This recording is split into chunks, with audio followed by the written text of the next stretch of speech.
Ta première carte américaine a une petite limite. C'est complètement normal. Ce qui ne l'est pas, c'est de la garder petite indéfiniment, par manque de stratégie. Dans cette vidéo, je vais t'expliquer en détail comment obtenir ta première augmentation de limite sans te faire refuser inutilement. Et comment structurer cette démarche pour maximiser tes chances d'acceptation.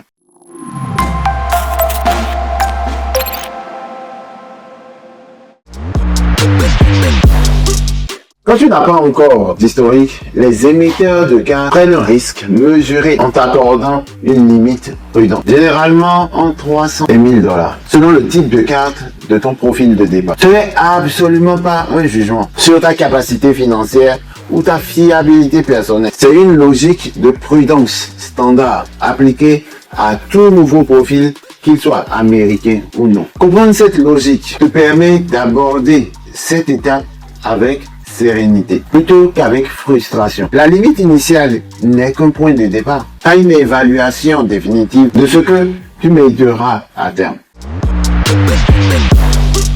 Il existe deux approches distinctes pour obtenir une augmentation de la limite de crédit. La première, c'est la demande automatique, où l'émetteur de carte augmente lui-même ta limite après une analyse périodique de ton comportement, généralement effectuée tous les 6 à 12 mois pour les profils en bonne santé financière. Cette approche ne demande aucune action de ta part, mais elle dépend entièrement du calendrier interne de la banque, sur lequel tu n'as aucun contrôle. La deuxième approche, c'est la demande manuelle, où tu contactes directement l'institution financière pour demander explicitement une révision de ta limite. Cette méthode te donne beaucoup plus de contrôle sur le timing, te permettant de demander précisément au moment où ton profil est le plus solide, plutôt que d'attendre progressivement une décision automatique qui pourrait intervenir à un moment moins optimal.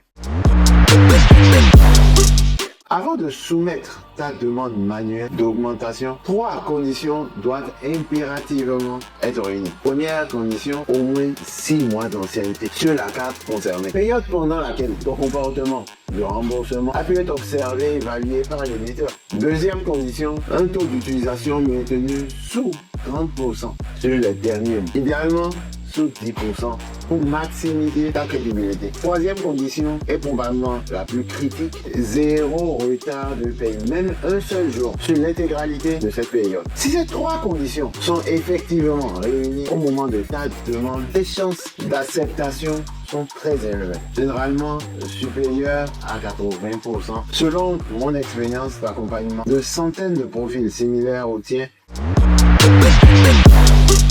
lors de ton appel ou de ta demande en ligne, voici la structure exacte à suivre pour maximiser ton impact. Commence par mentionner clairement ton ancienneté sur la carte. Par exemple, je suis client depuis 8 mois maintenant. Poursuis en évoquant ton comportement de paiement irréprochable. J'ai toujours remboursé l'intégralité de mon solde à temps sans aucun retard. Si pertinent pour ta situation, ajoute une évolution positive de tes revenus ou de ton activité professionnelle. Il justifie objectivement une capacité de remboursement accru. Les émetteurs de cartes apprécient particulièrement les demandes structurées autour de faits concrets et véritables, plutôt que les demandes vagues motivées uniquement par une envie générale d'avoir plus de crédit disponible.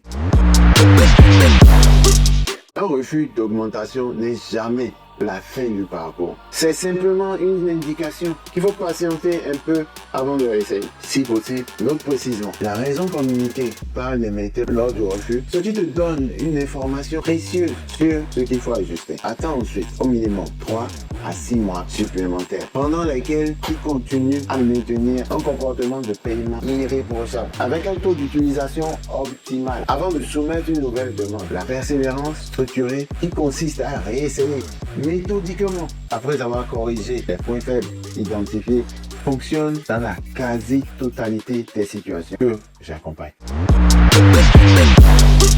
Récapitulons l'ensemble de cette démarche. Les limites de départ sont prudentes par nature. Ce n'est pas un jugement personnel. 2 types de demandes existent. La demande automatique et la demande manuelle. Cette dernière t'offrant plus de contrôle sur le timing. 3 conditions sont indispensables avant de demander. 6 mois d'ancienneté minimum. Un taux d'utilisation sous la barre des 30% et 0 de retard de paiement. La formulation de ta demande doit s'appuyer sur des faits concrets et véritables. En cas de refus, la persévérance structurée avant un délai des attentes de 3 à 6 mois avant de régler. Cela fonctionne presque systématiquement. On planifie précisément le bon moment pour ta demande dans la communauté car tu es ça. Le lien se trouve en description de cette vidéo.